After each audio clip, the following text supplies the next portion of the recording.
Very good morning student, welcome back. तो student revision चल रहा है हमारा सरफेस केमिस्ट्री में। तो लेक्चर नंबर 3 में हम रिवीजन करने वाले हैं Freundlich absorption isotherm and Langmuir, right. Absorption isotherm की बात करेंगे, राइट। तो स्टूडेंट्स, जैसे पिछले जो लेक्चर में हमने पढ़ा वो कुछ इस तरह से हमने फिजिकल एड्जॉर्प्शन और केमिकल एड्जॉर्प्शन को डिफ्रेंशिएट किया था। वो शायद आप लोगों को याद हो गया होगा, राइट। तो फिजिकल एब्जॉर्प्शन हमने देखा, कुछ इंपॉर्टेंट चीज देखी कि जो फिजिकल एब्जॉर्प्शन होता है वो होता है वंडर वॉल फोर्स की वजह से। वीकली बहुत ही वीक फोर्स होता है, इस वजह से जो एब्जॉर्बेड के पार्टिकल हैं वो क्या हो जाते हैं, एड्जॉर्बेंट पर चिपक जाते हैं, राइट। और जबकि केमिकल जो एड्जॉर्प्शन है वो is due to the chemical bond, एक स्ट्रॉन्ग बॉन्ड की वजह से होता है, राइट। ये पास में। और जो हीट ऑफ एड्जॉर्प्शन है फिजिकल एड्जॉर्प्शन में वो कम होती है, वेरी लो होती है। जबकि केमिकल एड्जॉर्प्शन में क्या होता है, उसका हाई हीट ऑफ एड्जॉर्प्शन होता है, right, because of strong bonding, right. और फिजिकल में हमने ये भी देखा कि टेम्परेचर के बढ़ने के साथ साथ उसमें टेम्परेचर जब हम बढ़ाते हैं तो डिजॉर्प्शन हो जाता है, ठीक है, ठीक है। तो धीरे धीरे डिजॉर्प्शन हो जाता है टेम्परेचर के साथ साथ, ठीक है। क्या होगा, डिजॉर्प्शन शुरू हो जाता है, ठीक है। और इसमें क्या होता है कि यानी कि आप कह सकते हो टेम्परेचर के बढ़ने के साथ साथ फिजिकल एड्जॉर्प्शन कम हो जाता है, राइट। और इसमें क्या होता है, केमिकल में पहले इंक्रीज होता है और बाद में क्या होता है, डिक्रीज हो जाता है। ये बात समझ में आती है। तो केमिकल बॉन्डिंग में जब हम टेम्परेचर देंगे तो केमिकल जो एड्जॉर्प्शन होगा वो पहले बढ़ता है और बाद में धीरे धीरे घट जाता है, ठीक है।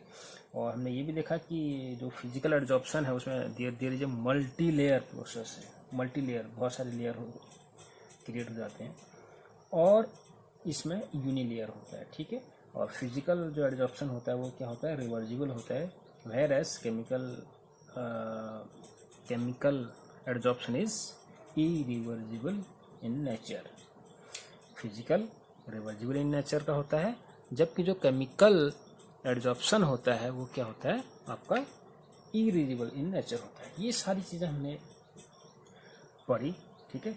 एंड वन मोर टर्म्स भी लिया था, उसमें हमने एक टर्म्स और भी पढ़ा था, एब्जॉर्प्शन हमेशा क्या होता है, एक्सोथर्मिक होता है, ठीक है।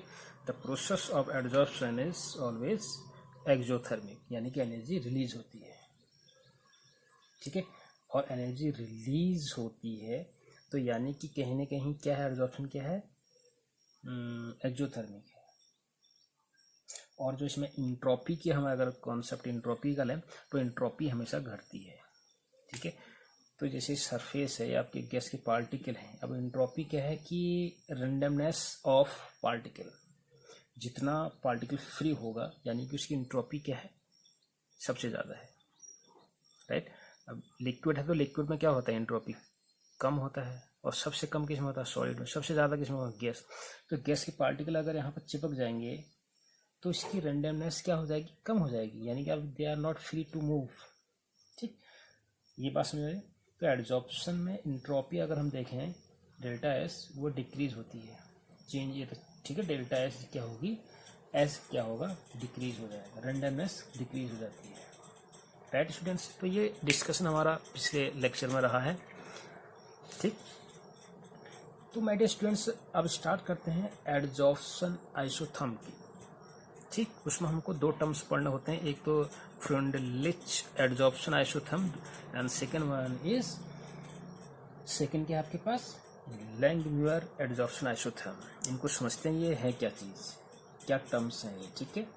तो हमारा जो मेन टॉपिक है वह है एड्जॉर्प्शन आइसोथर्म्स, उसके अंदर हम दो चीज़ें पढ़ेंगे, right, Freundlich adsorption isotherm and Langmuir adsorption isotherm, right. पिछला लेक्चर आपको याद होना चाहिए, राइट।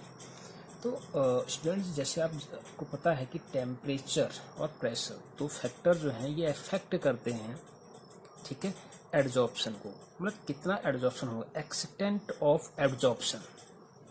कौन कौन से फैक्टर्स हैं, एक तो प्रेशर है आपके पास और दूसरा क्या है, टेम्परेचर। ये दो फैक्टर ऐसे होते हैं जो डिसाइड करते हैं क्या, एक्सटेंट ऑफ एड्जॉर्प्शन। मेरी बात को थोड़ा सा ध्यान से सुने यहाँ पर। आई मीन टू से pressure and temperature are the two main factors which can influence the extent of adsorption of a gas on the solid surface। जैसे अभी मैंने अभी बनाया था, एक गैस के पार्टिकल हैं, ठीक, प्रेशर और टेम्परेचर पर ये वेरी करेंगे, डिपेंड करेंगे, right. If temperature is kept constant, अगर हम टेम्परेचर को कांस्टेंट रखें, टेम्परेचर को अगर हम कांस्टेंट रखें, ये बात समझ में आनी चाहिए, ठीक है, इसको मैं कांस्टेंट रख रहा हूँ। If temperature is kept constant, ठीक, then the curve plotted between amount of gas absorb, ये जो अमाउंट है ना, कितने अमाउंट में हो रहा है, ठीक है, इसके लिए टर्म्स अभी मैं आपको डिस्कस करूंगा, एक्स अपॉन एम, राइट। इसको कहते हैं अमाउंट ऑफ एब्जॉर्ब्ड, ठीक। तो कहने का मतलब है, अगर हम टेम्परेचर को कांस्टेंट रखें और एक कर्व बनाए हम, राइट, एक कर्व, एक ग्राफ खींचें, ठीक, किसके बीच में, amount of gas absorbed on the surface of absorbent and the pressure ले लीजिए, और जो अमाउंट ऑफ, ये है आपके पास, अभी हम डिस्कस करेंगे इसको, ये टर्म्स आता है एक्स अपॉन एम, ठीक, और एक्स क्या है यहाँ पर, एक्स है गैस के पार्टिकल एब्जॉर्बेट, और ये मास है, ठीक, वो पार्टिकुलर एरिया का जो मास है, पार्टिकुलर कहीं पर चिपक रहा होगा ना, कहीं पर एब्जॉर्ब्ड हो रहा होगा, वो मास है, एब्जॉर्बेंट का मास, पार्टिकुलर एरिया का मास, अपॉन जो एक्स है, एब्जॉर्बेट है, ये है absorbent upon mass of area of absorbent, आप कह सकते हैं, ठीक। इसी को क्या कहते हैं, अमाउंट ऑफ एड्जॉर्प्शन, ठीक, ये बात समझ आती। तो किसके किसके बीच में ग्राफ खींचें, अगर हम टेम्परेचर को कांस्टेंट रखें, प्रेशर और अमाउंट ऑफ एब्जॉर्ब जो पार्टिकल है उनका लें, ठीक है, amount of gas absorbed on the surface of absorbent and the pressure is known as adsorption isotherms, ठीक।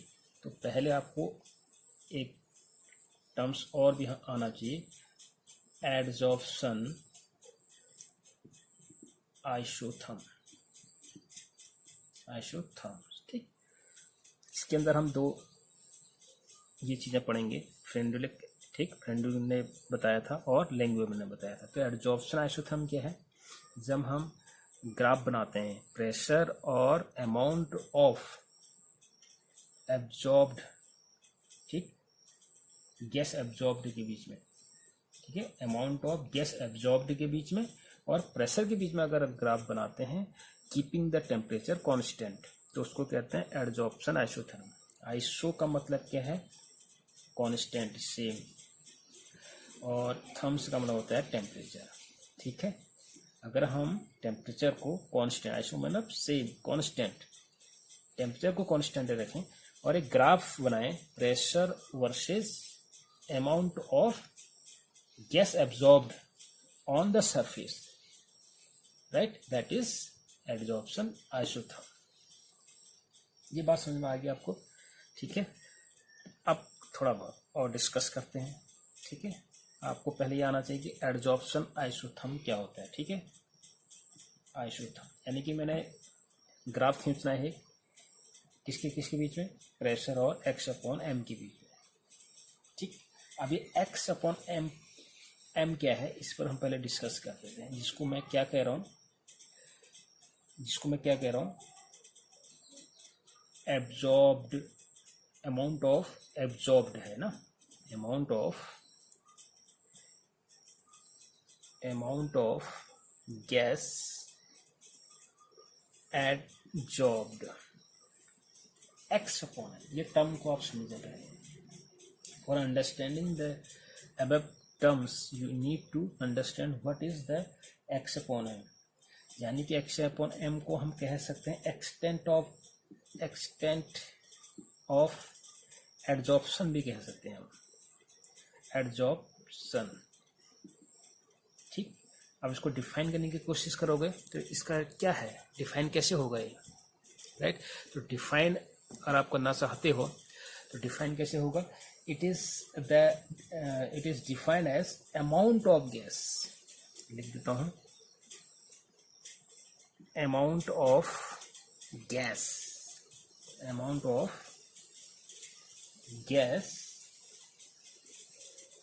is absorbed by पर है ना यूनिट मास ऑफ, कैसा होता है हमारा सरफेस, कैसा है, solid, right, solid. This is the definition. देखो एक्स अपॉन एम क्या है, कितना अमाउंट, कितना एक्सटेंट एब्जॉर्ब्ड हुआ, अमाउंट ऑफ गैस एब्जॉर्ब्ड, ये क्या होता है एक्स अपॉन एम। अब एक्स अपॉन एम क्या है, amount of gas is absorbed by unit mass of solid. M क्या है, यूनिट मास ऑफ, ये मेरे पास ये सरफेस है जिसमें मैं लिख रहा हूँ, या इसको मान लीजिए ये सरफेस है, एक यूनिट मास पर एरिया पर कितना गैस क्या हो रहा है, एब्जॉर्ब्ड हो रहा है, यानी कि एक्स अपॉन एम। एक्स क्या है, एब्जॉर्बेट, एम क्या है, मास ऑफ एब्जॉर्बेंट, जैसे मैंने अभी आपको बताया था, राइट। तो इसको कहते हैं x upon m, right. Are you getting my point? Now suppose ले लेते हैं यहाँ पर, ठीक है। Suppose m gram solid adsorbed हो रहा है, m gram solid adsorbed x gram of gas, right. तो हम कह सकते हैं जो अमाउंट ऑफ एड्जॉर्प्शन है वो किसके बराबर हो जाएगा, x upon m, right. Are you getting? यानी कि x क्या है, फिर से मैं बता रहा हूं, x है एड्जॉर्बेड और m क्या है, एड्जॉर्बेंट। समझ गए ना?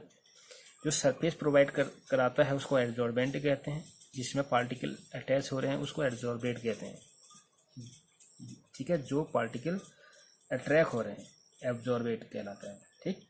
एक्स अपॉन एम आप आई थिंक क्लियर हो जाएगा, ठीक। तो अमाउंट ऑफ एब्जॉर्प्शन कितना हो जाएगा, एक्स अपॉन एम। अब आप समझ गए होंगे एक्स अपॉन एम क्या है, राइट। पर यूनिट मास में जो पार्टिकल आ रहे हैं, अटैक हो रहे हैं, उसमें अटैच हो रहे हैं, राइट स्टूडेंट्स। तो this is the x upon m, यानी कि एड्जॉर्प्शन क्या है, एड्जॉर्प्शन आइसोथर्म समझ गए। अब हमारे पास टी है, पी है और एक्स अपॉन एम, तीन चीजें आ गई। एक्स अपॉन एम तो क्लियर हो गया होगा आपको, amount of adsorbed gas particle, P pressure, T temperature if temperature keeping constant when we plot the graph between amount of gas absorbed versus pressure, ठीक है। इनके बीच में जो वेरिएशन होगा, ठीक, वो दो तरह से डिफाइन है। एक तो Freundlich adsorption isotherm, second one Langmuir adsorption isotherm. Are you getting my point? ठीक, एक्स अपॉन एम समझ गए। X upon m, the extent of the adsorption is generally expressed in x upon m, where m is the mass किसका है, ठीक है, मास किसका है, adsorbent का, ठीक है ना, मास ऑफ द एड्जॉर्बेंट। और x क्या है, x is the mass of adsorbent, amount है उसका, ठीक है। ये बातें समझ में आ गई x अपॉन m, तो इसमें कंफ्यूज नहीं होना है आप लोगों को, ठीक है। तो अब फर्स्ट डिस्कस करते हैं फ्रेंडलिक एडजॉर्प्शन आइसोथर्म। इसने क्या कहा, ठीक है, यहाँ तक बात समझ में आ रही है। फ्रेंडलिक इसके पास, तो हमारे पास दो तरह के आइसोथर्म्स हैं, ठीक है। आइसोथर्म समझ गए आप, हमारे पास दो प्रकार की क्या है आइसोथर्म है। नंबर एक Freundlich isotherms, second one is Langmuir isotherm, right. अब फर्स्ट बात कर लेते हैं फ्रेंडलिक आइसोथर्म। ये इनका क्या कहना था कि अमाउंट ऑफ गैस एब्जॉर्ब है, ध्यान से देखें, x upon m amount, now it is clear what is the x upon m।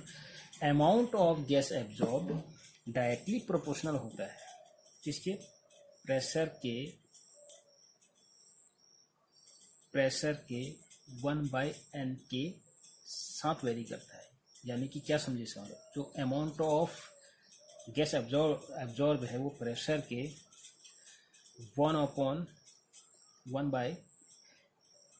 के साथ वेरी करता है, ठीक। तो x upon m directly proportional to pressure के 1/n, this is Langmuir statement, first thing, ठीक है। यानी कि x upon m directly proportional to P1/n, ठीक है। यहाँ पर जो n है, ऐसा सपोज दैट मैं इसको अब थोड़ा सा और इसको बढ़ाऊँ, इसको हटा दूंगा, k कॉन्स्टेंट ले लूँगा P1/n, राइट। तो यहाँ पर जो n है और जो k है ये दोनों क्या हैं, कांस्टेंट हैं। और ये डिपेंड करते हैं किस पर, नेचर ऑफ द गैस पर, नेचर ऑफ द गैस, ठीक है। नेचर ऑफ द गैस पर डिपेंड करते हैं n और k, और n की वैल्यू क्या हो सकती है 0 to 1 के बीच में, ठीक है। यहाँ n क्या है, एक नंबर है, k कांस्टेंट है, दोनों क्या होते हैं, कांस्टेंट होते हैं। और दोनों क्या होते हैं नेचर ऑफ गैस पर डिपेंड रहते हैं, ठीक है। तो फ्रेंडलिक ने क्या कहा कि जो x अपॉन m है ये directly proportional to P pressure के 1/n के साथ क्या करता है, वेरिएशन करता है। ये बात समझ में बात आ रही है यहाँ तक बात है। तो इन्होंने एक ग्राफ प्लॉट किया था, ठीक है। फ्रेंडलिक ने एक ग्राफ ड्रॉ किया था, ठीक है। Freundlich has plotted curves depicting the variation of x upon m with respect to pressure, ठीक। अब प्रेशर के साथ क्या कैसे वो वेरी करता है x अपॉन m, इसका जो एडजॉर्प्शन होता है x अपॉन m ना, अमाउंट वो कम होगा ज़्यादा होगा, वेरिएशन उसका बताया है लैंगम्यूर ने, सॉरी फ्रेंडलिक ने, ठीक है। तो कुछ इस प्रकार का ग्राफ था, इसको देख लीजिए। तो ग्राफ हमारे पास इस प्रकार का ग्राफ था, कुछ आपके पास ग्राफ इस प्रकार का था ग्राफ, ठीक है। स्टेट फिर थोड़ा सा ऐसे, तो ये तो है x upon m versus x upon m, आप समझ गए होंगे ये क्या है, अमाउंट ऑफ गैस एब्जॉर्ब्ड या extent of adsorption versus pressure के बीच में एक ग्राफ प्लॉट किया गया, आपको दिखाई दे रहा होगा ना, ठीक है। अमाउंट ऑफ गैस एब्जॉर्ब्ड और प्रेशर के बीच में क्या खींचा गया, ग्राफ। तो इनका क्या था कि इन्होंने 3 रीजन बनाए, फर्स्ट सेकेंड थर्ड। प्रेशर है मतलब फर्स्ट, जो मतलब मैं कहने का मतलब है ये प्रेशर, ये रीजन है प्रेशर का, ये रीजन है प्रेशर का, ये रीजन है प्रेशर का, ये 3 प्रेशर दिखा रहे हैं आपको अलग अलग रेंज में, राइट। ये बात समझ में आ रही है आपको। इसको तो कहा लो प्रेशर, अब ठीक, अभी हम डिस्कस करेंगे। ये वाला जो रीजन है ये रीजन है लो प्रेशर का, low pressure. this is the moderate pressure and this is very high pressure, right? अब वेरिएशन बताया कि लो प्रेशर में इसका क्या वेरिएशन होता है, कितना यह एड्जॉर्ब्ड होता है, मिडिल और मॉडरेट की रीजन में इसका एड्जॉर्प्शन कैसे होता है, ज़्यादा होता है, कम होता है, और हाई प्रेशर में एड्जॉर्प्शन होता है या नहीं होता है। ये सारी चीज़ें फ्रेंडलिक एड्जॉर्प्शन फ्रेंडलिक ने बताया, ठीक है। ये ग्राफ किसके किसके बीच में है, एक्स अपॉन एम के प्रेशर के साथ वेरिएशन को दिखा रहा है, ठीक है। एक्स अपॉन एम और पी के वेरिएशन क्या दिखा रहा है, वेरिएशन दिखा रहा है, एक्स अपॉन एम का प्रेशर के साथ वेरिएशन दिखा रहा है, ठीक है। मेरे डियर स्टूडेंट्स, यहाँ तक बात समझ में आ रही है।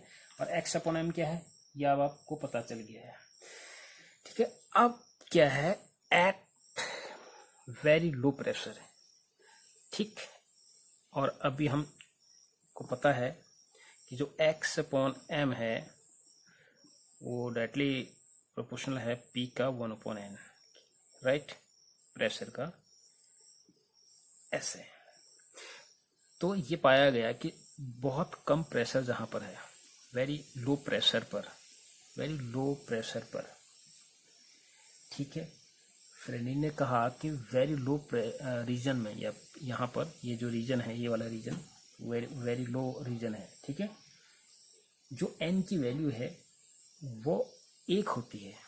अब आप समझ रहे होगे, वेरी लो प्रेशर में एन की वैल्यू अगर 1 हो तो यहाँ अगर एन की वैल्यू में 1 रखूँ, ठीक है, इसको मैं यहाँ बना देता हूँ, ठीक।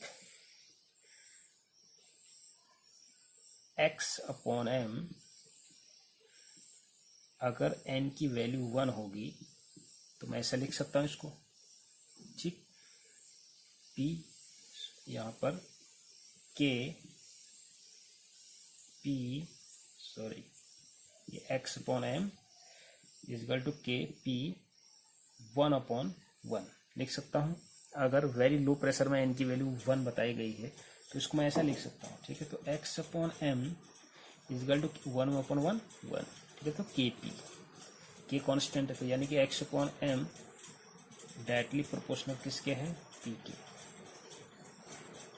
ये बात समझ आ रही, यानी कि यहाँ पर जो मुझे जो ग्राफ मिल रहा है, क्योंकि डायरेक्टली प्रोपोर्शनल है तो स्ट्रेट लाइन मिलेगी मुझे यहाँ पर। लो प्रेशर में आप लगभग स्ट्रेट लाइन को देखोगे, ठीक है। Amount of extent of absorption is directly proportional to pressure के है यहाँ पर लो प्रेशर में, ठीक, क्योंकि एन की वैल्यू क्या है यहाँ पर 1 है।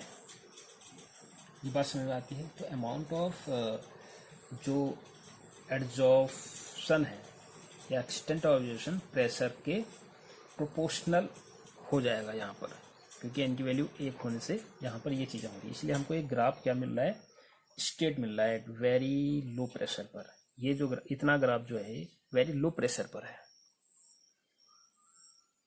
ठीक है। तो फ्रेंडी ने वेरी लो प्रेशर पर तो ये कहा कि एन की वैल्यू क्या हो जाती है, 1 हो जाती है, जिससे हमारा जो ये है amount of extent of adsorption is directly proportional to P के रहेगा, राइट। इससे हमको ये चीज़ें मिली। अब बात करते हैं मॉडरेट पर। अब in moderate region, this is moderate region, जो ये वाला रीजन है, ठीक। मैं जो 1/n की जो वैल्यू है वो 0 और 1 के बीच हो जाती है, मतलब कहीं ना कहीं वेरिएशन शो हो जाता है। इसीलिए यहाँ पर आप देख रहे हो ना, कर्व है, यहाँ तो डायरेक्टली प्रोपोर्शनल है, यहाँ कर्व है आपके पास। कर्व होने का मतलब कहीं ना कहीं वेरिएशन है इनमें। Adsorption of gas particle here is shows variation, because जो n की वैल्यू है वो 0 से 1 के बीच में है, ठीक।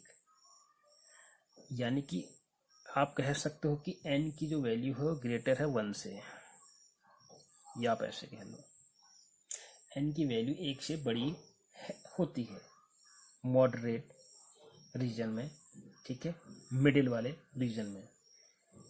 तो इससे क्या होगा, इससे फिर हम यहीं पर आ गए, ठीक है। एन की वैल्यू अगर 1 से ज़्यादा है ना, एन ग्रेटर है 1 से, समझ रहे हो ना बात को। अगर n एक 1 से बड़ा है तो 1/n से क्या होगा, छोटा होगा। ठीक है, ये बात समझ में आ रही है। तो हम क्या लिख सकते हैं, x/m kp 1/n। ठीक है, तो x/m को मैं डायरेक्टली प्रोपोर्शनल टू लिख सकता हूँ 1/n के। ठीक है, ये बात समझ आ रही है, क्योंकि ये वेरिएशन दिखाएगा यहाँ पर, ये वेरिएशन शो करेगा। मेरी बात समझ में आ रही है आपकी। ठीक है, अगर n 1 से बड़ा हो तो 1/n क्या होगा, n से छोटा रहेगा। ठीक है, उसकी वैल्यू छोटी होगी। ठीक है ना। तो यहाँ पर इस वजह से हमको जो ये ग्राफ आपको यहाँ पर मिल रहा है, इस कंडीशन में यहाँ पर थोड़ा सा कर्व मिल रहा है आपको। ठीक है, वेरिएशन शो कर रहा है यहाँ पर। ठीक, ये बात समझ आई। पहली बात जो लो प्रेशर में था आपके पास, लो रीजन में, ठीक, तो हमको जो ग्राफ मिला, तो इट इज क्लियर ना, it is clear that at a low pressure the graph is almost straight.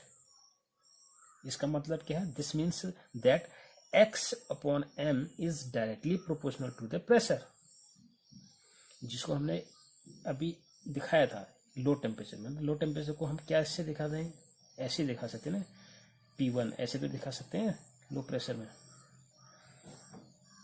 ऐसे तो दिखा होगा। लो प्रेशर का मतलब ये हुआ यहाँ पर। ठीक, डायरेक्टली प्रोपोर्शनल है प्रेशर की।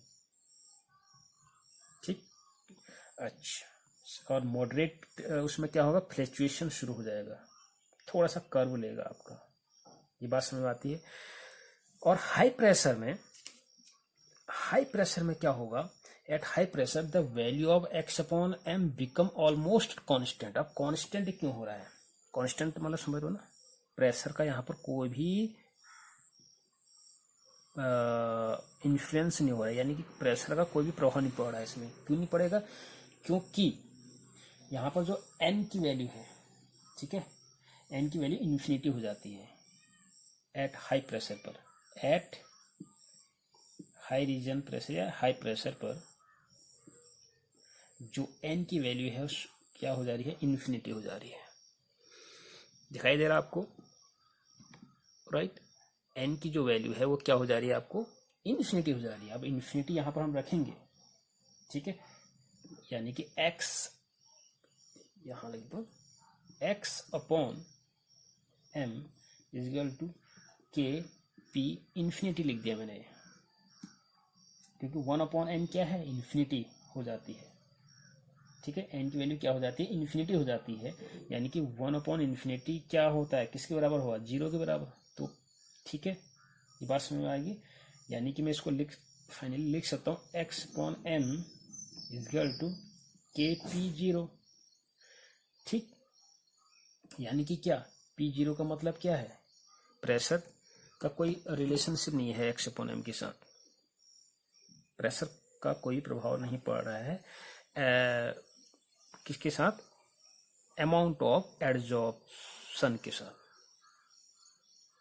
ये बात समझ में आ रही, ठीक, तो कोई चेंज नहीं हो रहा है, right. The value of x/m become almost constant, क्योंकि प्रेशर यहाँ पर कोई, इस पर कोई भी प्रभाव नहीं डाल पा रहा है। The value of x/m become almost constant, that mean it does not change with the change in the pressure. Pressure के चेंज होने के साथ x/m का कोई भी क्या नहीं हो पा रहा है, कोई भी चेंज नहीं हो पा रहा है। ठीक है, ये बात समझ आ रही। तो x/m क्या कर लूँ मैं, कांस्टेंट मान लेता हूँ यहाँ पर, ठीक, या x/m क्या कह सकता हूँ, डायरेक्टली प्रोपोर्शनल टू p0 के। ये बात समझ में आ रही बात को आपको।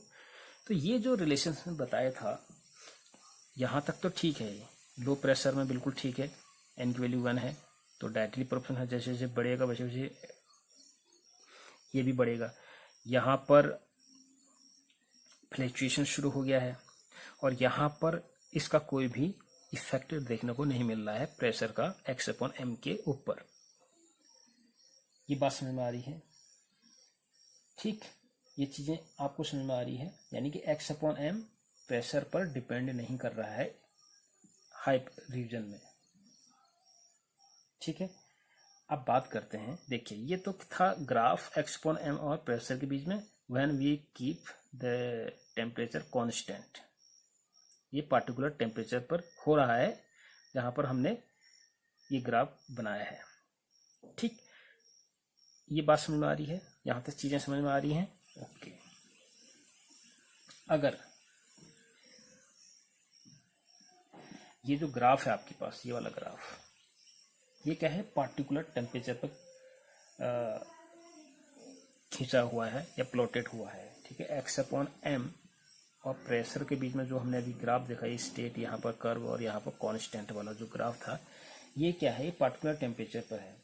अगर मैं टेम्परेचर वेरिएशन करते जाऊँ, टेम्परेचर को बढ़ाते जाऊँ, ठीक है, ये ग्राफ क्या है, पार्टिकुलर टेम्परेचर पर है, इन जनरल वे में हमने बता दिया। अगर मैं टेम्परेचर को बढ़ाते जाऊँ, टेम्परेचर को चेंज करने से अमाउंट ऑफ एडजॉर्प्शन यानी कि x/m में भी चेंज आएगा। ये तो आएगा नहीं आएगा, ये भी क्या होगा, चेंज होगा, होगा नहीं होगा, क्योंकि आपको पता है कि फिजिकल एडजॉर्प्शन क्या है, जैसे जैसे टेम्परेचर हम देंगे तो कम होते जाता है ना। ठीक, तो फिजिकल एडजॉर्प्शन में क्या होता था, when we raises the temperature, ठीक है, द प्रोसेस ऑफ एडजॉर्प्शन क्या होता है, डिक्रीज हो जाता है। ठीक है, तो ज़्यादा टेम्परेचर में एडजॉर्प्शन, अगर टेम्परेचर जितना ज़्यादा होगा उतना ही एडजॉर्प्शन क्या हो जाएगा, कम हो जाएगा। यानी टेम्परेचर बढ़ाओगे तो एडजॉर्प्शन क्या हो जाएगा, कम हो जाएगा। एडजॉर्प्शन कम हो जाएगा टेम्परेचर के बढ़ने के साथ साथ। ये हमने पिछले लेक्चर में भी देखा है। ठीक, तो सपोज दैट इसी को मैं ऐसे भी बना सकता हूँ। ठीक, हमारा जो पहला वाला ग्राफ था कुछ ऐसे था। सपोज दैट तो T1 पर था, यह है x/m अमाउंट ऑफ या extent of adsorption versus pressure, right. तो ये T1 पर थे, फिर मैंने टेम्परेचर बढ़ाया T2, फिर मैंने बढ़ाया T3, राइट। यहाँ आपसे करो, यहाँ से ऐसे T1 T2 T3, ये बात समझ में आ रही है। अब यहाँ पर क्या है, टेम्परेचर जैसे जैसे जैसे मैं राइज करते जा रहा हूँ, जैसे जैसे टेम्परेचर में राइज कर रहा हूँ, तो यहाँ पर जो अमाउंट है किस चीज़ का, x/m का, और यहाँ पर जो x/m का जो अमाउंट है, और जो यहाँ पर x/m का जो अमाउंट है एडजॉर्प्शन का, वो डिफरेंट है, आपको दिखाई दे रहा होगा। क्यों, देखो यहाँ पर ये है आपके पास ये T1 वाला है, ये T2 वाला टेम्परेचर के पर है, ये T3 है, ये क्या है T2, राइट। तो यहाँ आप साफ साफ देख सकते हो T3 पर टेम्परेचर जैसे जैसे मैंने बढ़ाया तो अमाउंट ऑफ एब्जॉर्प्शन घटा। ठीक है, फर्स्ट में इतना था, सेकंड में इतना आ गया, थर्ड और सेकंड में इतना आ गया, थर्ड में बहुत कम हो गया। यानी कि T3 जो है टेम्परेचर, T2 और T1, हमें ऐसे लिख सकता है उसको। ठीक, ये बात समझ में आ रही है। तो T3 पर क्या है, अमाउंट क्या है x/m का, बहुत कम है, क्योंकि जैसे जैसे मैं बढ़ा रहा हूँ टेम्परेचर को, वैसे वैसे क्या हो रहा है, अमाउंट ऑफ एडजॉर्प्शन कम होते जा रहा है। ये तो हम जानते हैं ना, जैसे जैसे आप टेम्परेचर बढ़ाओगे तो डिजॉर्प्शन शुरू हो जाएगा, राइट। और T1 में सबसे ज़्यादा है। ठीक, जैसे जैसे मैंने टेम्परेचर बढ़ाया, अमाउंट ऑफ गैस एब्जॉर्ब्ड वो क्या हो रहा है, कम होते जा रहा है। ये समझिए बात को, ये ठीक है। जैसे जैसे टेम्परेचर बढ़ेगा वैसे वैसे क्या होगा, आपका जो अमाउंट ऑफ गैस एब्जॉर्ब्ड है वो भी क्या हो जाएगा, कम होते जाएगा। ठीक है माय डियर स्टूडेंट्स, तो ये तो था आपके पास फ्रेंडली एडजॉर्प्शन आइसोथर्म, राइट। और इसकी कुछ लिमिटेशन से भी हैं, जैसे ये जो ग्राफ खींचा गया, ठीक है, तो ये एक तो पहली बात है कि मैथमेटिकल प्रूफ नहीं है, और दूसरा है सिंपल एम्पिरिकल है, एंड सेकंड इसका जो है ये लो प्रेशर में वैलिड है। आपने अभी देखा था लो प्रेशर में बिल्कुल सही है, और हाई प्रेशर में ये क्या हो जा रहा है, इनवैलिड हो जा रहा है। हाई प्रेशर पर ये फ्रेंडली एडजॉर्प्शन जो आइसोथर्म है ये क्या हो रहा है, इनवैलिड हो रहा है, मतलब प्रेशर के साथ उसका कोई रिलेशनशिप नहीं बता पा रहा है। ठीक है, ठीक है। और हाई प्रेशर में जो वैल्यू आती है एडजॉर्प्शन की x/m की, उसको हम अगर कंपेयर करें फ्रेंडलिक एडजॉर्प्शन के साथ, तो उनमें बहुत सारा क्या मिल रहा है, वेरिएशन मिलता है हमको। तो हम कह सकते हैं ये एक लिमिटेशन है फ्रेंडलिक एडजॉर्प्शन की। ठीक है, हाई प्रेशर पर ये इनवैलिड हो जा रहा है, मतलब हाई प्रेशर पर काम नहीं कर रहा है, आप ये कह सकते हैं जो एक्चुअल वैल्यू है और एट हाई प्रेशर पर। ठीक, और यहाँ पर देखें इसकी वैल्यू के साथ मैच करें तो वेरिएशन काफ़ी वेरिएशन शो करता है। ठीक, यानी कि लो प्रेशर पर फ्रेंडलिक आइसोथर्म वैलिड है, हाई प्रेशर पर काम नहीं करता है। Right students, right. तो अब बात करते हैं लैंगमीर एडजॉर्प्शन आइसोथर्म की। Actually this was studied by Langmuir in 1916 में आपके लैंगमीर ने आइसोथर्म दिया था, राइट। तो इसके देयर आर सर्टेन पोस्टुलेट्स, कुछ पोस्टुलेट्स हैं इसके। ठीक, तो सपोज दैट इनका ये मानना था, सपोज दैट मेरे पास आपकी एडजॉर्बेट है, क्या है, absorbent, this is adsorbent, right. तो एडजॉर्बेंट है, तो इनका मानना ये था कि एडजॉर्बेंट के ऊपर सरफेस में बहुत सारे एक्टिव साइट्स होते हैं, एक्टिव साइट्स कहें या फिर एक्टिव साइट्स होते हैं, या जिनको जनरली एलिमेंट्री साइट्स भी कहा गया, एलिमेंट्री साइट्स होते हैं।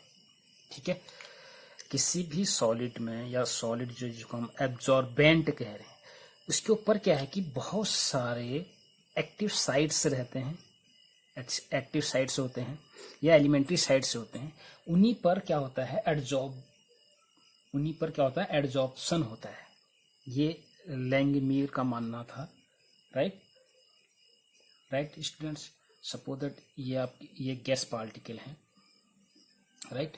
और वन मोर थिंग, ये जो एजम्पशंस हैं, ये जो थ्योरी है, ये केमिकल जो काइनेटिक्स थ्योरी है, गैस थ्योरी है, उससे रिलेटेड है। ठीक है, राइट। तो इनका मानना था कि जो एब्जॉर्बेंट हैं उसके ऊपर क्या होते हैं, एब्जॉर्बेंट के ऊपर बहुत सारे एक्टिव साइट्स होते हैं और उनमें क्या होता है, एडजॉर्प्शन होता है। उन एक्टिव साइट्स में ही क्या होता है, एडजॉर्प्शन प्रोसेस होती है। राइट स्टूडेंट्स, सपोज दैट मैं इसको इस तरह से बना दूं, सपोज दैट मेरे पास एक एडजॉर्बेंट है, इसमें एक्टिव साइट को मैं इस तरह से दिखा रहा हूँ थोड़ी देर के लिए। ठीक है, ये हैं इसके एक्टिव साइट्स, ये जो डिप्रेशन में दिखा रहा हूँ ये क्या है, एक्टिव साइट्स, राइट। और ये है आपके पास गैस के पार्टिकल, मॉलिक्यूल, आयन, कुछ भी मान लो। तो इनमें क्या होगा, एडजॉर्प्शन होगा, ये इसके अंदर पेनिट्रेट हो जाएगा। ठीक, तो पहली चीज क्या है कि हमारा जो एब्जॉर्बेंट है, दिस इज एडजॉर्बेंट में क्या होंगे, एक्टिव साइट्स हैं, दीज आर एक्टिव साइट्स। ठीक, एक्टिव साइट्स होते हैं और इन्हीं में क्या होता है, एडजॉर्प्शन होता है। और this is absorbate, right. Are you getting? तो एजम्पशन हम पहले लिख सकते हैं, फर्स्ट जो एजम्पशन है इसका, उसको हम लिखना चाहें तो लिख सकते हैं, the surface of the absorbent contain active sites, right. पहले एक्टिव साइट्स की बात करता है, एक्टिव साइट्स या elementary sites, and each sites, ठीक है, प्रत्येक जो एक्टिव साइट्स है वो क्या करेगा, can absorb only one molecule या आयंस, कुछ भी आप जो मान लो इनको, particles of the absorbent. Right students, ये समझ के, मतलब प्रत्येक जो आपके पास एक्टिव साइट्स है उसमें केवल एक ही क्या आएगा, एब्जॉर्बेट क्या पार्टिकल आएगा। ठीक है, यानी कि एक एक्टिव साइट पर ओनली वन मॉलिक्यूल या फिर आयंस ही एब्जॉर्ब्ड होगा, इज फॉर वन, राइट। तो ओनली वन मॉलिक्यूल या एटम और आयन एब्जॉर्ब्ड या absorbent can accommodate in each active sites, right students. तो आप पहला पॉइंट समझ गए, the surface of the absorbent contain active sites, right, and can absorb only one molecule or atom of the absorbate, right। तो ये this is the first point, right। second point क्या है कि लैंग्वेज में मानता है कि जो ये साइट्स हैं, ठीक है, इनको मानता है कि होमोजीनियस हैं, सारे एक जैसे हैं, इक्वल हैं, राइट। तो surface of the absorbent is homogeneous and, और देखो जब हर प्रत्येक एक्टिव में एक एक आ रहा है तो ये क्या बनाएगा, होमोजीनियस इन नेचर है, ये होमोजीनियस नेचर है। यानी कि इनकी जो एनर्जी है पार्टिकुलर एक एक्टिव साइट में जो आपके पास मॉलिक्यूल है और दूसरा जो एक्टिव साइट में मॉलिक्यूल है, ये क्या है, इक्वली एनर्जेटिकल हैं, ठीक है, या हम कह सकते हैं एनर्जेटिकली यूनिफॉर्म रहते हैं। तो हम कह सकते हैं surface of absorbent, right, is homogeneous and energetical uniform, सब इक्वल होंगे, सब एक ही प्रकार के काइंड्स के होंगे, सबकी एनर्जी भी क्या होगी, सेम होगी। ठीक है, तो यहाँ पर मैं पॉइंट आउट कर सकता हूँ इसको, एक जो एक्टिव जो एब्जॉर्बेंट का जो सरफेस है वो क्या है, homogeneous and energetically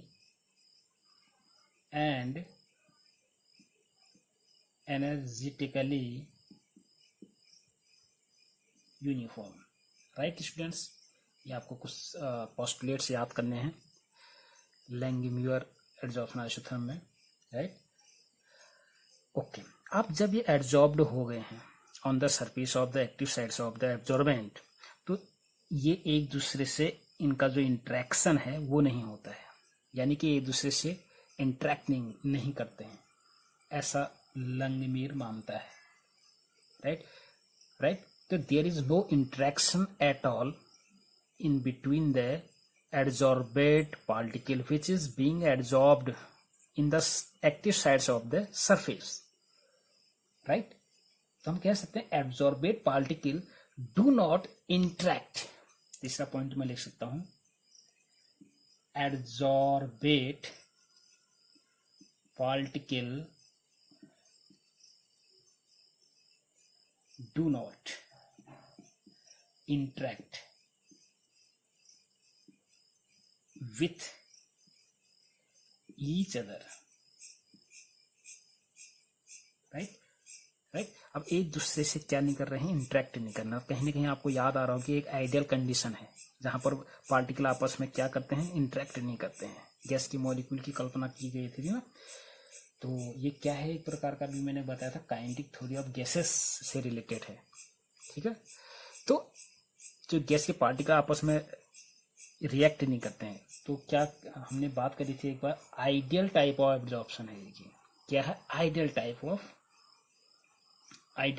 of adsorption कह सकते हैं इसको, where there is no interaction between the particle of adsorbate on the surface of active sites of the adsorbent, right students. ये चीज आपको समझनी चाहिए, राइट।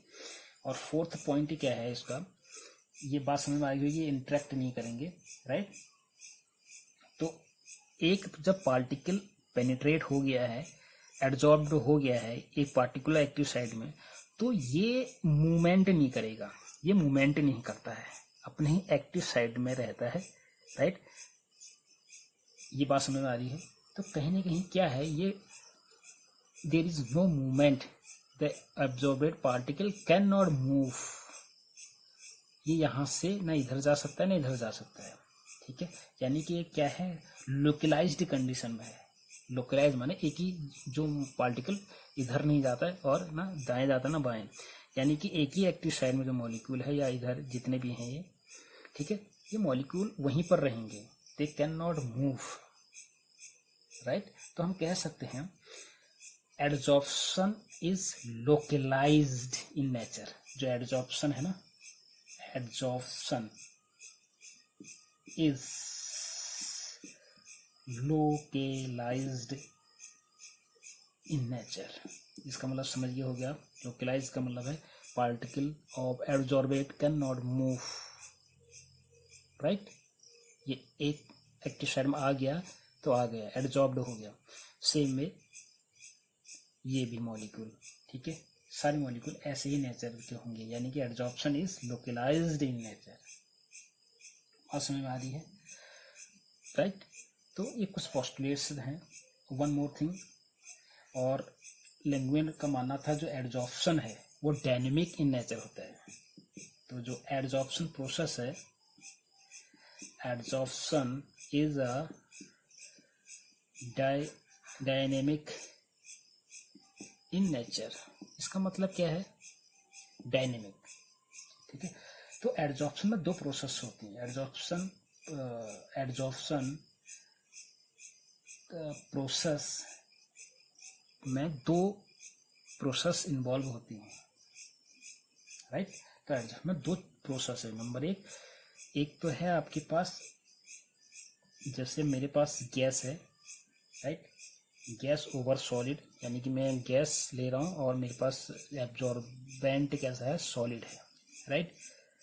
तो होगा क्या, एक तो एडजॉर्प्शन होगा जिसकी आप देख रहे हो, एडजॉर्प्शन हुआ, ठीक, गैस ओवर सॉलिड पर, हुआ नहीं हुआ, गैस पर सॉलिड क्या हो गई, एडजॉर्ब्ड हो गई। और साथ साथ एक प्रोसेस और चलती है जिसको कहते हैं डिजॉर्प्शन। क्या कहते हैं, डिजॉर्प्शन। तो डिजॉर्प्शन भी साथ साथ होते रहता है, ठीक है। तो लैंगुएन मानता है कि जो एडजॉर्प्शन प्रोसेस है वो दो प्रोसेस होते हैं उसमें, एडजॉर्प्शन में, ठीक है। Gas adsorb on the solid में क्या हो, पहले क्या हुआ, एडजॉर्प्शन हुआ, gas over solid. Gas over solid में फिर क्या, डिजॉर्प्शन हुआ, गैस उड़ गई, ठीक है। तो दो चीजें अलग हो गई, यानी कि एक बार क्या हो रहा है, फॉरवर्ड हो रहा है रिएक्शन, गैस सॉलिड एब्जॉर्ब हुआ, क्या बना, solid absorb over solid, gas absorb over solid हो गया, ठीक। और साथ साथ में डिजॉर्प्शन जब होगा साथ साथ में, तो क्या बनेगा, सॉलिड अलग हो जाएगा और गैस अलग हो जाएगा। डिजॉर्प्शन में एब्जॉर्बेड पार्टिकल का रिमूवल ऑफ क्या होता है, removal of absorbed particle from the absorbent ही क्या है, डिजॉर्प्शन है, राइट, ठीक है।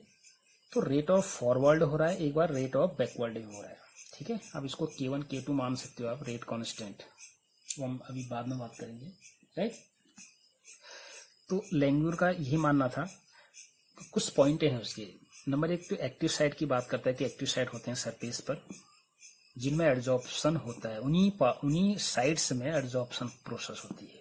और सारे एक्टिव साइट्स क्या होते हैं, होमोजीनियस इन नेचर होते हैं, उनकी जो एनर्जी होती है वो सेम होती है। थर्ड पॉइंट है कि एब्जॉर्बेड पार्टिकल डू नॉट इंटरेक्ट। अगर एक बार एब्जॉर्बेड पार्टिकल एब्जॉर्ब हो गए हैं तो वो मूवमेंट नहीं करेंगे, right, they do not interact with each other. एक आइडियल टाइप का एडजॉर्प्शन है ये, राइट। एंड फोर्थ पॉइंट हमने डिस्कस किया था, adsorption is localized in nature. Localized का मतलब होता है अब मूवमेंट ही नहीं कर रहा तो कहीं ना कहीं वहीं पर ही है, जहां पर ये एडजॉर्ब्ड हो गया बिल्कुल स्थिर है, वहीं पर स्टेशनरी है, राइट। तो एडजॉर्प्शन क्या है, लोकलाइज्ड इन नेचर है। एंड फिफ्थ पॉइंट हमने देखा जो एडजॉर्प्शन प्रोसेस होती है, इसमें दो प्रोसेस है, नंबर एक एडजॉर्प्शन, सेकंड वन डिजॉर्प्शन। बिल्कुल डायनेमिक होते हैं, इक्विलिब्रियम की कंडीशन होती है, ठीक है। एडजॉर्प्शन जैसी हो गया वैसे क्या होगा, डिजॉर्प्शन भी होगा, right. This is the K1 K2। K1 क्या है, rate of forward, rate constant of forward, and this is backward, this is the dynamic in nature. तो जो प्रोसेस है एडजॉर्प्शन की, ये डायनेमिक इन नेचर है, राइट। तो एक प्रकार से हम कह सकते हैं डायनेमिक प्रोसेस है। ये बात समझ में आएगी। तो ये तो पोस्टुलेट्स थे आपके लैंगमीर एडजॉर्प्शन आइसोथर्म की, राइट। तो लैंगमीर ने फिर मैथमेटिकली एक्सप्रेशन भी दिया था, डेरिवेशन भी हम देखने वाले हैं इसके, राइट। तो आप देखने वाले हैं इसके डेरिवेशन। सो नाउ इसका अब हम मैथमेटिकल एक्सप्रेशन देखेंगे, राइट, डेरिवेशन देखेंगे।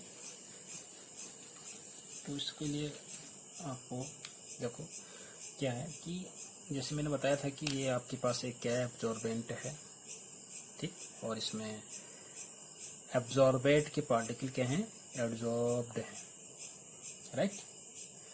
तो अब मैं मानता हूं कि let the total number of active sites, इसमें total number of active sites को मुझे कुछ मानना पड़ेगा। सपोज दैट वो क्या है, एन है।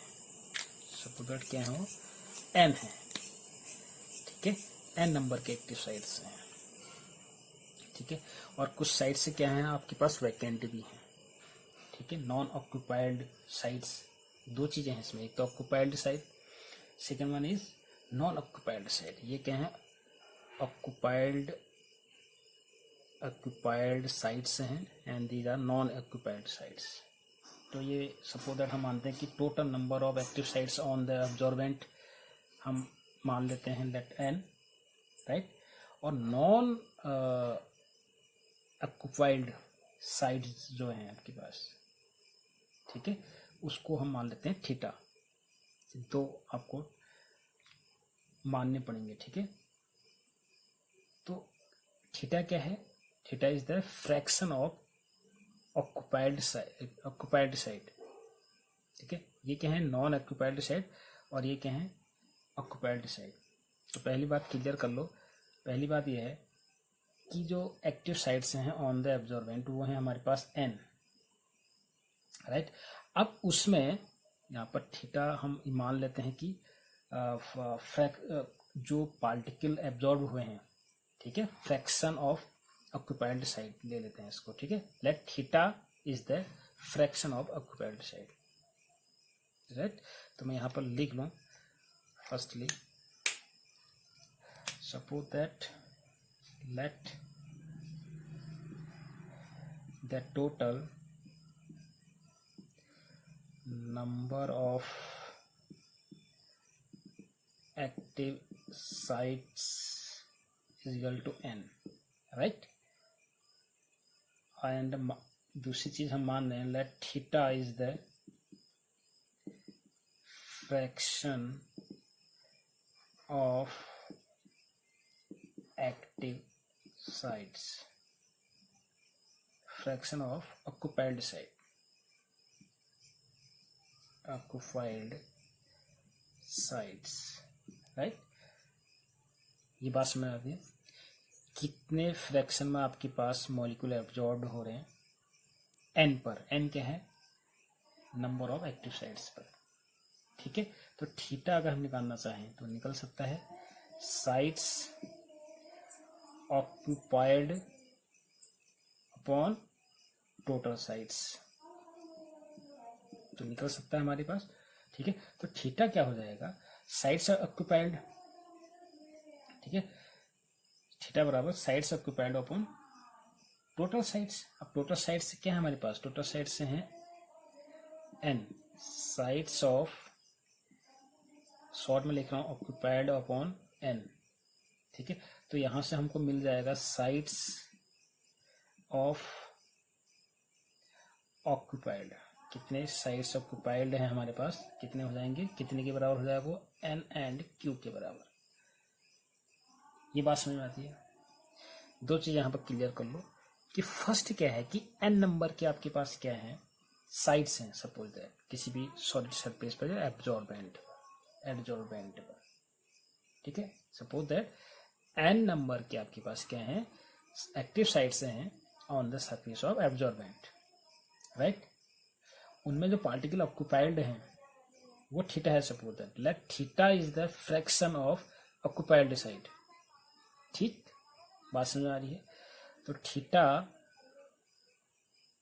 कैसे निकलेगा? थीटा क्या है आपके पास? Fraction of occupied side that is equal to sides occupied upon N. तो यहाँ से हमको क्या निकल आएगा? साइड्स ऑफ ऑक्यूपाइड निकल आएगा। ठीक है, तो sites occupied is equal to N theta, यानी कि एन थीटा क्या है? Total number of occupied site. Total number of occupied site हमारा निकल गया है। ठीक है ना, एन क्यू, राइट। तो जितना जो एक्टिव साइट्स है या साइट्स है, जितना ज़्यादा ऑक्यूपाइड होगा, जितना ज़्यादा ऑक्यूपाइड रहेगा मॉलिक्यूल से, इसका मतलब क्या है कि एड्जॉर्प्शन ऑफ एक्सटेंट भी उतना ही ज़्यादा होगा। होगा नहीं होगा? इससे पहले वाले हमारे जो थ्योरी हमने पढ़ी, ठीक है, तो एक्सटेंट ऑफ एब्जॉर्प्शन मतलब कितना एक्स अपॉन एम हो रहा है on the surface of absorbent, right. तो हम कह सकते हैं जितना साइट्स ज़्यादा ऑक्यूपाइड होगा, ज़्यादा एब्जॉर्ब्ड होगा मॉलिक्यूल से, एब्जॉर्प्शन और एक्सटेंट भी उतना ही ज़्यादा होगा। अर्थात दैट इज एन क्यू की वैल्यू जितनी ज़्यादा होगी, ठीक है, जिस मानो ना एन क्यू की वैल्यू जितनी ज़्यादा होगा उतना ही क्या होगा?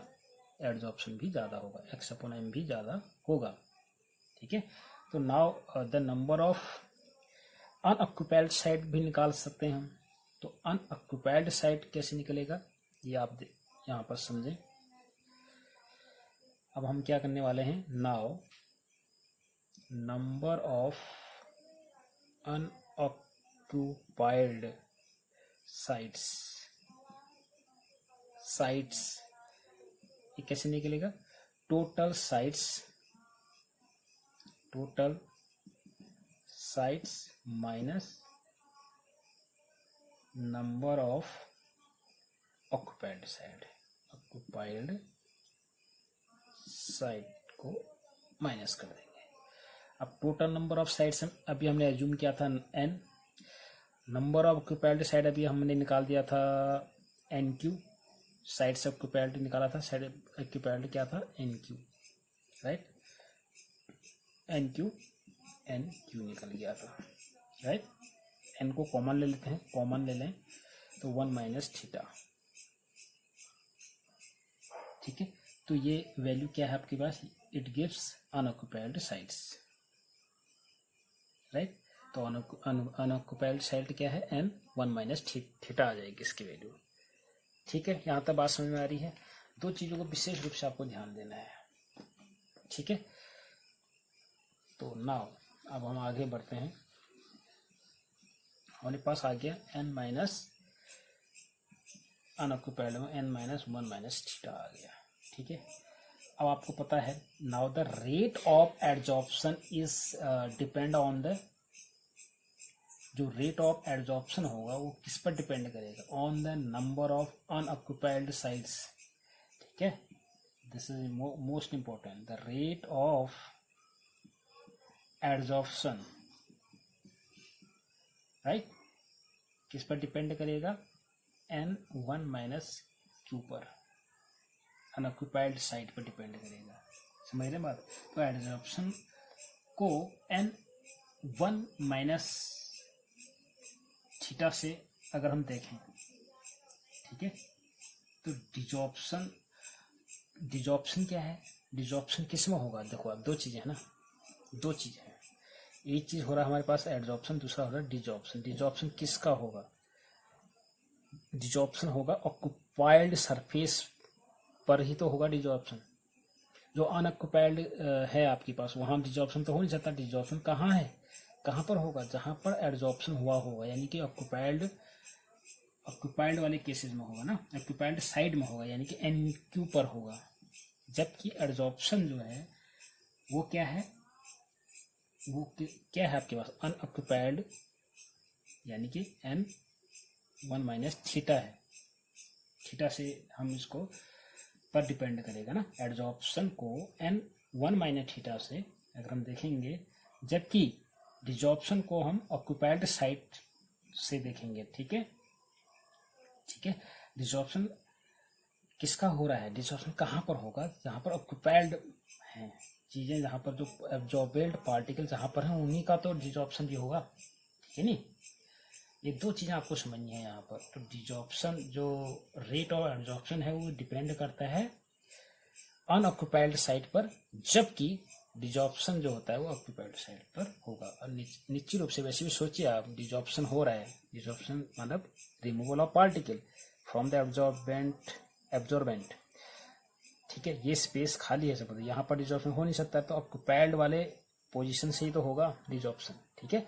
तो ये चीज़ें आपको विशेष ध्यान रखनी है। तो रेट ऑफ जो एब्जॉर्प्शन है वो डिपेंड करता है इसकी वैल्यू पर, जबकि जो रेट ऑफ डिसऑर्प्शन होगा वो होगा ऑक्यूपाइड साइड से, उस पर डिपेंड करेगा, ठीक है, क्लियर। तो rate of desorption depend on the occupied side, that is NQ, right. तो हम इसको लिख सकते हैं रेट ऑफ एड्जॉर्प्शन, इसको शॉर्ट में रेट ऑफ एड्जॉर्प्शन आप ऐसे लिख सकते हो, वो डायरेक्टली प्रोपोर्शनल होगा नंबर ऑफ अनऑक्यूपाइड साइट का, ठीक है। और प्रेशर का भी होता है, ठीक है, और किसका, प्रेशर पर भी डिपेंड करता है, दो चीजें होती हैं, राइट स्टूडेंट्स। प्रेशर यानी कि P, राइट। तो हम कह सकते हैं जो रेट ऑफ, जो मैं अभी लिख रहा हूँ एड्जॉर्प्शन, राइट, डायरेक्टली प्रोपोर्शनल किसके, N और 1 माइनस थीटा P के, दोनों पॉइंट पर ये क्या करता है, डिपेंड करता है, ठीक है। तो रेट ऑफ जो एड्जॉर्प्शन है, इस साइन को मैं चेंज कर रहा हूँ, तो यहाँ पर मुझे कांस्टेंट लेना पड़ेगा, जिसको सपोज मैं K1 ले लूँ, तो ये क्या हो जाएगा, ये हो जाएगा आपके पास N, ठीक है। तो ये हो जाएगा आपके पास तो इसको आप मल्टीप्लाई कर लोगे, ठीक है। तो ये क्या हो जाएगा, रेट ऑफ, तो ये हो जाएगा आपके पास K1, और यहाँ हो जाएगा आपके पास 1 माइनस थीटा इंटू P, ठीक है। ये बात समझ आएगी।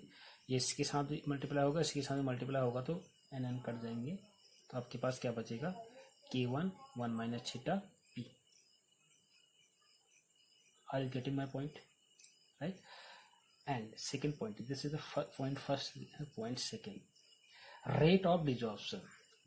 Rate of desorption directly proportional होगा किसके, नंबर ऑफ ऑक्यूपाइड साइट के, राइट।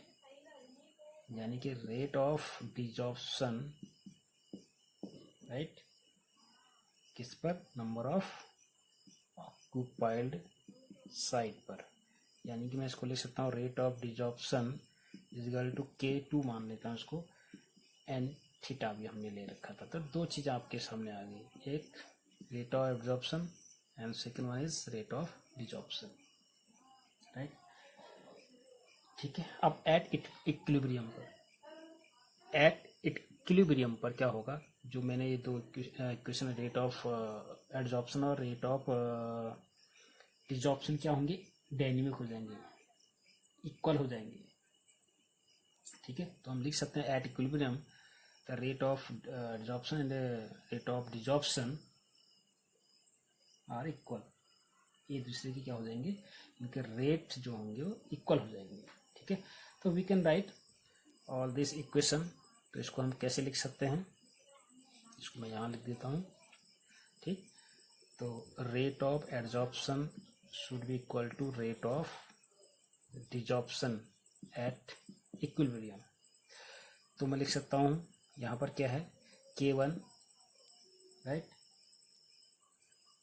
K1 यहाँ पर क्या था मेरे पास, N ना, K1 N 1 माइनस थीटा, और क्या मेरे पास P into P should be equal to K2 N Q, right. ये वैल्यू हम रख देंगे अब आप क्या करेंगे, K1 को आप क्या लोगे, यहाँ पर आप N को, ठीक, K1 N थीटा P ये ले, ठीक है।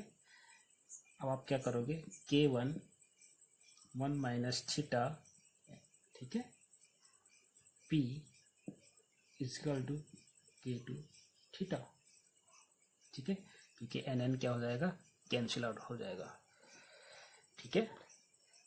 तो NN कैंसिल आउट हो जाएगा, तो आपके पास बचेगा क्या, K1 P माइनस K1, इसको पूरा मल्टीप्लाई करेंगे, K1 P minus K1 P, ठीक है, K1 P थीटा लिख सकते हैं, ठीक है, इजगल टू आप क्या हो जाएगा, K2 थीटा, ठीक है। इसको आप ऐसे ही लिखोगे, K1 एक बार इससे मल्टीप्लाई होगा, ठीक, तो K1 P1, दूसरा K1 P थीटा, राइट, ये बात समझ में आती है। नाउ अब आपको क्या करना है, अब इस वैल्यू को आप इधर ले जाओगे, ठीक है, यानी कि वो प्लस में बन जाएगा, यानी कि K1 P is equal to K2 theta plus K1 P theta, right. अब इनको अब हम डिवाइड कर देते हैं, divide whole equation by K2, ठीक है। ये सारे इक्वेशन को हम क्या कर देंगे, K2 से डिवाइड कर देंगे, इसको मैं यहाँ लिख देता हूँ, राइट। तो डिवाइड होल रिएक्शन K2 से आप डिवाइड कर दोगे, ठीक है। K2 से डिवाइड करने से क्या होगा, K1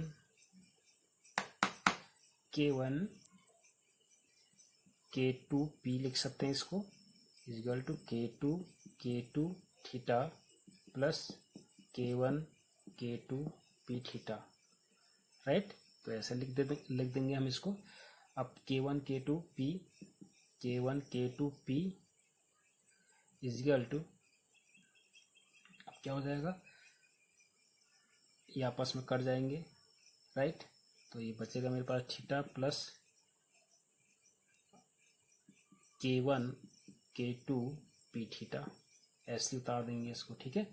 now K1 K2 P equal to theta, right, इसको थीटा, अब आप क्या करना है कि जो थीटा है इसको आप क्या लोगे, कॉमन ले लोगे यहाँ पर, ठीक है। यहाँ पर थीटा है तो यहाँ थीटा कॉमन ले लिया, 1 प्लस क्या हो जाएगा, K1 K2 P हो जाएगा प्रेशर, यहाँ पर थीटा कॉमन ले लिया, ठीक है। तो ये पूरी क्वांटिटी को आप, ठीक है, ऐसा लिख देंगे, राइट, आर यू गेटिंग। तो इस पूरी क्वांटिटी को आप क्या करोगे, डिवाइड में रख दोगे, ठीक है। अब देखो थीटा, आप थीटा निकालने जा रहे हो, ये पूरी क्वांटिटी क्या हो जाएगी, डिवाइड में चली जाएगी, यानी कि theta is equal to K1 upon K2, right, ये बात समझ में आती है, upon 1 plus K1 upon K2 P, ठीक है। थीटा ऐसे निकल जाएगा, ठीक है। अब थीटा है क्या हमारे पास, थीटा है fraction of surface occupied, fraction of surface occupied है ना, ठीक है, सरफेस। और हमने इससे पहले वाले जो थ्योरी पढ़ी थी उसमें क्या था, x अपॉन m, ठीक है, एब्जॉर्बेड पार्ट वो थे। यहाँ पर थीटा क्या है, फ्रैक्शन ऑफ सरफेस ऑक्यूपाइड, ठीक है। तो हम लिख सकते हैं जो आपके पास एक्सटेंट ऑफ एड्जॉर्प्शन है, यानी कि x अपॉन m, और किसके प्रोपोर्शन में होगा, थीटा के, थीटा जितना ज्यादा होगा, ठीक है, ठीक, यानी कि x अपॉन m क्या है, x अपॉन m यानी कि एक्सटेंट ऑफ एड्जॉर्प्शन भी ज्यादा होगा, समझिए बात को। यहाँ पर थीटा जितना ज्यादा होगा, x अपॉन m की वैल्यू भी क्या होगी, उतनी ही ज्यादा होगी, ये बात समझ में आती है, आप बात समझ में आती है, ठीक है, राइट। नाउ अब हम क्या लिख सकते हैं थीटा को, एक्स अपॉन एम, जैसे पहले वाले हमने पढ़ा था ना, तो इसको मैं यहाँ से इरेज कर देता हूँ, यानी कि एक्स अपॉन एम, ठीक। अब क्या हो जाएगा, आप देखिए यहाँ पर, क्या यहाँ पर आपके पास क्या है, K1 K2 K1 K2 है, ठीक है, तो ये क्या है, कांस्टेंट है, ठीक है। तो यहाँ पर आप देख सकते हैं कि जो K1 K2 हैं ऑल आर कांस्टेंट, तो कांस्टेंट का मल्टीप्लिकेशन ऑफ कांस्टेंट ही तो होगा, ठीक है, इनका भी एक कांस्टेंट होगा, कहने का मतलब है, ठीक है, ये बात समझ में आ रही है, जिसको हम क्या लिखते हैं, ए लिखते हैं, ए, ठीक है, यानी कि K1 K2 का मल्टीप्लिकेशन भी क्या आएगा, एक कांस्टेंट आएगा, उसकी वैल्यू भी क्या होगी, कांस्टेंट वैल्यू होगी, उसको हम क्या लिखते हैं, ए से डिनोट करते हैं, राइट। तो same way the value of K1 upon K2 also constant, यहाँ भी आप देख सकते हैं नीचे वाले उसमें, ठीक है, जो कि हम किससे डिनोट करेंगे, इसका कांस्टेंट को बी से रिप्रेजेंट कर देंगे, ठीक है। ए कांस्टेंट की वैल्यू भी एक कांस्टेंट होगी, तो उसको हम ए से डिनोट करेंगे और इसकी बी से डिनोट कर देंगे, राइट। तो हमें शॉर्ट में लिख सकते हैं, ठीक, क्या लिखेंगे, और आपके पास हाँ वन मोर थिंग, जो हमने थीटा निकाला था अभी, डायरेक्टली प्रोपोर्शनल टू थीटा निकाला था, यहाँ पर हमने एक कांस्टेंट भी आएगा यहाँ पर K3, ठीक है, एक्सटेंट ऑफ एडजॉर्प्शन जो अभी हमारा निकला था, एक्सटेंट ऑफ क्या है, थीटा, वो क्या लिखेंगे हम, ठीक है, डायरेक्टली प्रोपोर्शनल टू थीटा, तो थीटा हम लिख देंगे पहले K3, क्योंकि इसको प्रोपोर्शनलिटी साइन हटा देंगे, तो हमारे पास आएगा K2 K1 upon K2 P upon 1 plus K1 K2 P, ठीक है, राइट। अब जो K3 है, K1 है, K2 है, ये क्या है हमारे पास, ऑल आर कांस्टेंट, तो multiplications of constants also a constant, ठीक। तो K3 K1 K2 जो भी है, इनके भी जो वैल्यू आएगी वो भी एक कांस्टेंट वैल्यू आएगी, जिसको हम ए लिखेंगे, ठीक है। अब K2 और K1 और K2 के लिए भी हम एक कांस्टेंट आएगा, उसके लिए क्या करेंगे, बी यूज करेंगे, राइट स्टूडेंट्स। तो हमारी जो नेक्स्ट इक्वेशन है वो क्या बनने जा रही है, वो हम यहाँ पर लिख देते हैं, यानी कि x upon M, extent of absorption is equal to A P, ठीक है। सो क्या होगा ए पी, ठीक है, ये वैल्यू को हम क्या करेंगे, ए हो जाएगा ना, K3 K1 की इसकी जो कांस्टेंट की वैल्यू आएगी ए से हम डिनोट करेंगे, ए पी हो जाएगा, right, upon 1 plus K1 K2 है ना, तो K1 K2 की जगह क्या आ जाएगा, आपके पास बी और पी लिखेंगे ऐसे, राइट। तो आपका ये फॉर्मूला बन गया, डेरिवेशन आ गया इसका, ठीक है। इसी को क्या कहते हैं, लैंगमुयर एडजॉर्प्शन आइसोथर्म्स कहते हैं, right, where A and B are called Langmuir parameters, right students, ये बात समझ में आती है। तो ये तो था आपके पास कैसे हम डिराइव करते हैं लैंगमुयर एडजॉर्प्शन आइसोथर्म को, राइट। तो आपको एटलीस्ट ये फॉर्मूला याद होना चाहिए, राइट। तो ओवरऑल ये था आपके पास लैंगमुयर एडजॉर्प्शन थ्योरी। तो नेक्स्ट वीडियो लेक्चर में हम देखेंगे इसके केसेस, राइट, कुछ केसेस देखेंगे और फिर अपने कैटलिस्ट को देखेंगे, राइट स्टूडेंट्स। तो टिल देन गुड बाय, और ये सारी चीज़ों को याद कर लें, ठीक है, ओके।